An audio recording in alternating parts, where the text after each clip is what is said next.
Guys कैसा लगेगा अगर आपके दोस्त आपको मरने के लिए अकेला छोड़ के चला जाए और आप 15 साल पीछे जाके उनसे रिवेंज ले। आज के स्टोरी में ऐसा ही हुआ है हमारे एमसी के साथ। चलिए वीडियो को स्टार्ट करते हैं। कहानी की शुरुआत में हमें एक गुफा का सीन दिखाया जाता है जहाँ पे कुछ मॉन्स्टर्स हमारे एमसी के ऊपर हमला कर रहे थे। हमारा एमसी का हालत बहुत ज्यादा खराब होता है। वो कह रहा होता है कि वो बुढ़ा मेरे साथ ऐसा कैसे कर सकता है, कोई रास्ता नहीं है, शायद आज मैं मरने वाला। फिर एक मॉन्स्टर उसके ऊपर हमला करने वाला था। फिर हमें एमसी के बारे में बताया जाता है। सुहुयन सु 38 साल का, शायद मैं आज मरने वाला हूँ। ये सब शुरू हुआ था 15 साल पहले। फिर सीन शिफ्ट होता है और हमें बताया जाता है कि 2025 में अचानक टोम्स अपीयर होने लगे। ये टोम्स डंजन्स की तरह है। इन टोम्स में से बहुत सारे कीमती आइटम्स निकलने लगे जिन्हें रेलिक कहा जाता है और ये रेलिक्स पूरे दुनिया को चेंज कर दे रहा था। आइटम्स के ओनर के पास बहुत ज्यादा पावर हो जाता था और इसी तरह शुरू हुआ इन रेलिक्स का खोज। और मैंने भी इस रेलिक्स के खोज में पार्टिसिपेट किया था। हालांकि मैं बहुत ज्यादा लेट पार्टिसिपेट किया था, लेकिन मेरा हार्ड वर्क का पेमेंट मुझे मिल गया था। एक इनक्रेडिबल रेलिक मुझे मिल गया था। हालांकि अभी तक दुनिया का जो कानून सिस्टम है वो पूरा का पूरा बदल गया था। इस कानून सिस्टम के हिसाब से जो पहले दौड़ में निकल चुके थे उनके पास बेशुमार ताकत हो गया था और इन बेशुमार ताकत का इस्तेमाल सिर्फ वो ही कर सकते थे। और आखिरकार एक ही ऑप्शन बचता था कि हम उनके अंडर में जाके काम करें। आखिरकार टीकेबी की तरह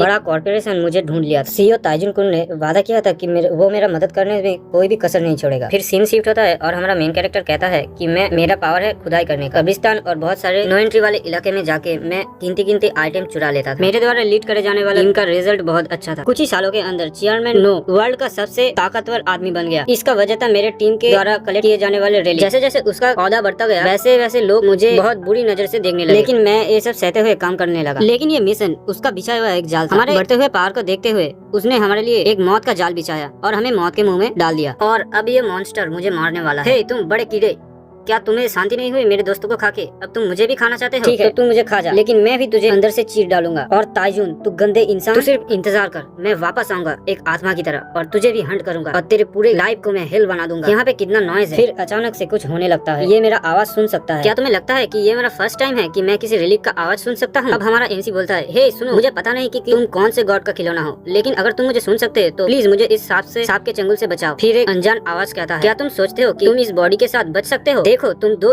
में बढ़ चुके हो। तुम खुद को बहुत ज्यादा मुश्किल से रोके रखे हो, लेकिन ज्यादा देर तक तुम खुद को रोक नहीं सकते। आखिरकार तुम मर ही जाओगे। यही पे तुम्हारे बेकार जिंदगी का अंत हो जाएगा। तुम्हें बहुत ज्यादा टैलेंट है, लेकिन तुम बहुत ज्यादा गलत टाइम पे पैदा हो चुके हो। फिर हमारा मेन कैरेक्टर गुस्से में कहता है कि तुम चुप हो जाओ। क्या तुम्हें लगता है कि मैंने इस लाइफ को खुद से चूज किया है? तुम कुछ नहीं जानते मेरे बारे में, मेरी जिंदगी लानत है मुझ पे। मुझे इसके बारे में सोच के ही गुस्सा आ जाता है। वो कमबख्त बुड्ढा, मैं उसे जरूर मार के रहूंगा। अब अचानक हमें एक रोशनी दिखाई जाती है और एक मिस्टीरियस आवाज कह रहा होता है, तुम बहुत मजेदार आदमी हो, तुम अगर मर गए तो तुम्हारा टैलेंट ऐसे ही वेस्ट हो जाएगा। मैं तुम्हें एक चांस देता हूँ। और इसके साथ हमें एक बर्ड दिखाई जाती है। वो बर्ड कह रहा होता है कि चलो देखते हैं क्या तुम किंग के थ्रोन तक पहुँच सकते हो। अचानक हमारे एमसी का आँख खुलता है और वो कह रहा होता है कि किंग? कौन सा किंग? वो कौन से किंग का बात कर रहा था और वो कौन से टाइप का रिलीक था? वो तो एक कौवे की तरह दिख रहा है। फिर हमारे एमसी का ख्याल जाता है कि उसके लेग्स वापस आ गए और ये देख के वो बहुत ज्यादा शॉक हो जाता है। मेरे पाँव ठीक है, अभी मेरे साथ क्या हुआ था? तभी हमें एक जगह का सीन दिखाया जाता है जहाँ पे बहुत सारे लोग बैठे हुए थे। ये शायद पुलिस स्टेशन है। तभी एक पुलिस वाला उसे कह रहा होता है, हे तुम क्या बकवास कर रहे हो? चलो तुम्हारा नाम बताओ, मेरे पास ज्यादा वक्त नहीं है। फिर वो पुलिस वाला हमारे एमसी से पूछताछ कर रहा होता है। फिर हमारा एमसी शौक में कहता है, क्या ये कौवे ने किया? ये एक ड्रीम है या फिर हेलोसिनेशन? और ये पुलिस वाला गुस्से में पूछ रहा था, हे बच्चे, तुम्हारा नाम क्या है? तभी एक पुलिस वाला हार मानते हुए कहता है कि भाड़ में जाए 2025, मैं तो इस साल घर नहीं जा रहा। तभी हमारा एमसी शौक हो जाता है कि 2025 कैसे हो सकता है? तभी हमें क्लॉक का सीन दिखाया जाता है जहाँ पे लिखा होता है 1 जनवरी 2025। तभी हमें एक बच्चे का सीन दिखाया जाता है जिसको देख के हमारा एमसी कह रहा होता है कि मैंने शायद इस बच्चे को पहले भी देखा है। ये बच्चा मेरे साथ फाइट कर रहा था और इसके वजह से ही तो मैं पुलिस स्टेशन में हूँ। क्या ये सच है? क्या मैं सच में 15 साल पीछे आ गया हूँ? फिर अचानक वो मिस्टीरियस आवाज कह रहा होता है, चलो देखते हैं क्या तुम किंग के थ्रोन तक पहुँच सकते हो? और ये सुन के हमारा एमसी शॉक हो जाता है। हमारा एमसी कह रहा होता है कि अगर ये जनवरी 2025 है तो अभी तक वर्ल्ड से ही है, अभी तक रिलिक्स भी अपीयर नहीं हुए। अभी सारा का सारा पावरफुल रिलिक्स टोम्स में ही है। मैं सारे के सारे रिलिक्स को कलेक्ट कर सकता हूँ। सबसे पहले मैं मेरी मेमोरी का यूज करते हुए सारे के सारे कीमती रिलिक्स ले लूंगा। मैं इंतजार नहीं कर सकता स्टार्ट करने के लिए। मैं हर तरीके के परिस्थिति से निकल चुका हूँ और मैंने सोचा था कि मैं और किसी से हैरान नहीं होऊंगा, लेकिन आज मैं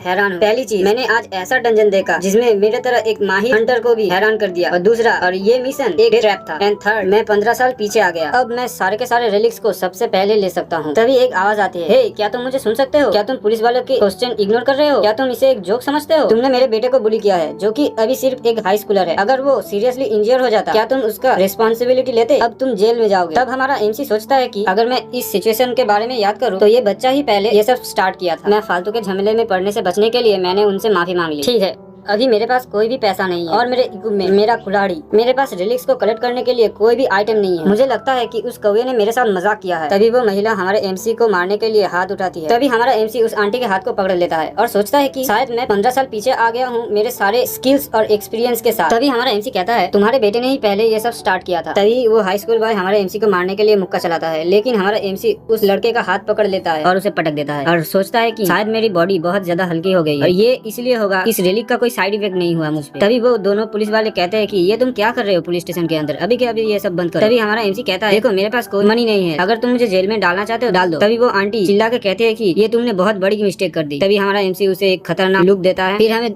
दूसरी सीन दिखाई जाती है जेल में। अभी तक कोई भी रिलिक्स अपीयर नहीं हुए, अगर ये रिलिक्स अपीयर होने लगे तो दुनिया पूरी केओस में चली जाएगी। मैं शुक्रगुजार हूँ कि मैं लड़ सकता हूँ, लेकिन मैं अकेला नहीं लड़ सकता, मुझे खोदने वाले टूल्स चाहिए, लेकिन कैसे। तभी उसके सामने सिस्टम अपीयर होता है। क्या अल्फाबेट हवा में तैर रहे हैं? शायद मेरी आंख खराब हो गई है। तभी हमें दिखाया जाता है तुम एक चोर हो जिसे ठीक से खोदना भी नहीं आता। ये देख के हमारा एमसी सोचता है कि शायद ये उस रिलिक ने किया होगा, उस कौवे ने किया है। तभी वो गुस्से में कहता है हे तुम ये क्या कर रहे हो। तभी एक स्किल विंडो दिखाया जाता है, तुम्हें डिटेक्टिव आई वाला स्किल मिला है। ये देख के हमारा एमसी सोचता है कि क्या एक वीडियो गेम की तरह स्टेटस विंडो है, और अब गुस्से में कहता है हे मेरे लाइफ कोई गेम नहीं है। फिर हमें दिखाया जाता है क्वेस्ट विंडो, इसमें कहा जाता है तुम्हें 4 स्किल्स अनलॉक करने होंगे। तभी हमारा एमसी एक गार्ड को बुलाता है और कहता है क्या तुम इसे देख सकते हो। तभी वो गार्ड कहता है क्या बकवास कर रहे हो। फिर हमारे एमसी को समझ आता है कि ये स्टेटस विंडो सिर्फ वही देख सकता है। तभी वहाँ से कॉकरोच गुजर रहा था, उसे हमारा एमसी साफ साफ देख लेता है और ये सोचता है कि ये तो बहुत ज्यादा अमेजिंग स्किल है, मुझे तो ऐसे ही स्किल की जरूरत थी। क्या मेरा सारा का सारा प्रीवियस स्किल फॉर्मेट हो चुका है। यहाँ पे दिखा रहा है कि मेरा सिर्फ 4 स्लॉट्स में से एक ही स्किल एक्टिवेट हुआ है, अभी और 3 स्किल्स होना बाकी है। ये देख के हमारा एमसी बहुत ज्यादा खुश होता है और कहता है कि ये बहुत अच्छा शुरुआत है, लेकिन वो कौवा क्या प्लान कर रहा है। रिलिक्स ऐसे किसी इंसान को हेल्प नहीं करते। तभी एक आवाज आती है जूहियन। हमें दिखाया जाता है कि हमारे एमसी का एक दोस्त आया था और उसे पुलिस स्टेशन से छुड़ा ले जाता है। जाते जाते कहता है कि उस लड़के ने ऐसा पहली बार नहीं किया है, उन्हें तुम्हारे वजह उस लड़के को जेल में बंद करके रखना चाहिए था। वैसे भी तुम चिंता मत करो, मैं ये सब संभाल लूंगा। फिर हमें इस इंसान के बारे में बताया जाता है, डिटेक्टिव जीवन वू किम, वो इंसान जिसने मुझे ऑर्फनेज से निकाला, जिसने मुझे पाल पोस के बड़ा किया और खुद के ब्रदर की तरह ट्रीट किया। तब वो इंसान बोलता है कि क्या तुम मेरे बारे में सोच रहे हो। तब हमारा एमसी सोचता है कि 15 साल पहले अभी तक ये बहुत यंग दिखता है। हमारा एमसी उससे बोलता है कि क्या मैं तुमसे कुछ पूछ सकता हूँ, क्या तुमने अभी कोई घोस्ट या भूतिया एक्टिविटीज के बारे में सुना है। ये सुन के वो आदमी कहता है शायद तुमने ड्रिंक किया है। खैर मुझे लगता है कि मेरे पत्नी के पास कोई खास शक्ति है, वो मेरे हर सीक्रेट को जान लेती है। अब हमारा एमसी सोचता है कि रिलिक्स यूजर अपीयर नहीं हुए। तभी वो आदमी हमारे कंधे पे हाथ रख के कहता है कि घर जाओ जाके आराम करो, अभी के टाइम पे कुछ टॉम्स अपीयर हो चुके हैं, लेकिन ये कोई बड़ी न्यूज नहीं है और अभी तक रिलिक यूजर भी दिखाई नहीं दे रहा। ये परफेक्ट टाइम है मेरे फर्स्ट मूव के लिए। हमारा एमसी एक गली के अंदर जाते हुए सोचता है कि अभी के टाइम पे रिलिक्स अपीयर हो चुके हैं यूरोप और अमेरिका के साइड में, लेकिन मैं वहाँ पे जाना एफोर्ड नहीं कर सकता। मैं कैसे वहाँ पे जाना एफोर्ड कर सकता हूँ। तभी एक आवाज आती है हे जूयनसु। कुछ गुंडे जो कि हमारे एमसी को डरा रहे थे। तभी उनमें से एक गुंडा कहता है कि तुम यहाँ पे क्या कर रहे हो काम छोड़ के। तभी हमारा एमसी इनको देख के सोचता है कि मुझे मिल चुका है फंडिंग, मुझे मिल चुका है। गाइस अगर आपको वीडियो अच्छा लगा है तो वीडियो को एक लाइक और चैनल को सब्सक्राइब कर दीजिए गाइस। और अगर आपको नेक्स्ट पार्ट चाहिए तो कमेंट में नेक्स्ट पार्ट टाइप कर दीजिए। कुछ दिन में मैं इसका नेक्स्ट पार्ट भी लेके आ जाऊंगा। आज का वीडियो हम यहीं पे खत्म करते हैं।